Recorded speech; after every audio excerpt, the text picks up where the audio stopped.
ആ പ്രതീക്ഷയ്ക്കൊക്കെ അപ്പുറം വളരെ ബ്യൂട്ടിഫുൾ ആയിട്ട് India special congratulation for that. കൊള്ളാം. ഇപ്പൊ ഇത് സീരിയസ് ആയിരിക്കും ഇനി.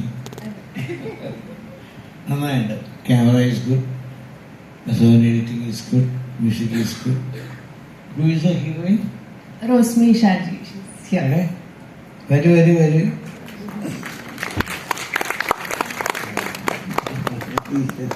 റോഷ്നി ഒരു മോഡലാണ്, അതുപോലെ തന്നെ റണ്ണറപ്പ് ആയിരുന്നു അല്ലെ മിസ് കേരള. റോസ്മി എവിടെ തന്നെ വളരെ നന്നായിട്ട്. പേടിയൊക്കെ ഫസ്റ്റ് മൂവി, ഫസ്റ്റ് ടൈമിൽ എന്റെ ഡെബ്യൂ ഷോർട്ട് ഫിലിം ആണോ? ആദ്യമായിട്ടാണ്. Very good. David is good. Thank you so much sir. All the best for your future. Thank you so Let much. you be very bright. Thank you sir. Thank you. അപ്പൊ എല്ലാവർക്കും ഞാൻ ഒന്നും കൂടി ഉത്തരയുടെ ഈ വർക്കിനെ കുറിച്ച് എനിക്ക് വലിയൊരു എന്താ പറയുക, അതിന് നമ്മൾ അങ്ങനെയൊക്കെ പറഞ്ഞാൽ അത് കേൾക്കില്ല. It's A good work, beautiful work, and thank you so much. തീർച്ചയായും നമുക്കിനി അടുത്തത് ഡയറക്ടർ, പ്രൊഡ്യൂസർ, ആക്ടർ, അങ്ങനെ എല്ലാ മേഖലയിലും തിളങ്ങി നിൽക്കുന്ന Sukumar sir, please.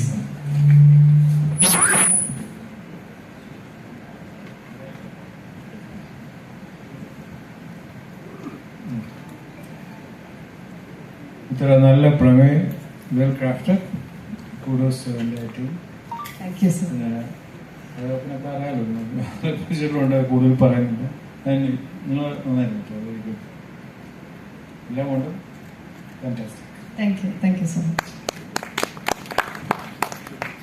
Zeenath ma'am, please.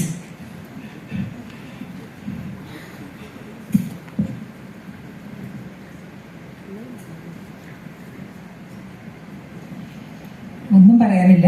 വളരെ വളരെ മനോഹരമായൊരു ചിത്രം കണ്ട പോലെ തന്നെയാണ് എനിക്ക് തോന്നിയത്. ഷോർട്ട് ഫിലിം അല്ല, ഒരു സിനിമ കണ്ട ഒരു ഫീലിംഗ് മനസ്സിൽ വന്നു. നമ്മൾ വിചാരിക്കുന്ന ഒന്ന്, സിനിമയുടെ ക്ലൈമാക്സ് വേറൊന്ന്. മനോഹരമായിരിക്കുന്നു. പിന്നെ ക്യാമറയെ പറ്റിയൊന്നും ഞാൻ പറയേണ്ട കാര്യമേ ഇല്ല. എത്രയോ പടങ്ങൾ ഞാൻ വർക്ക് ചെയ്തതാണ്. അപ്പൊ അതുകൊണ്ട് തന്നെ അതൊരു വലിയ ലക്കാണ് പുള്ളിയുടെ കൂടെ വർക്ക് ചെയ്യാൻ പറ്റുക എന്ന് പറഞ്ഞാൽ ഒരു ഷോർട്ട് ഫിലിമിന്, അല്ലേ? അപ്പൊ അതുകൊണ്ട് തന്നെ ആ ക്യാമറ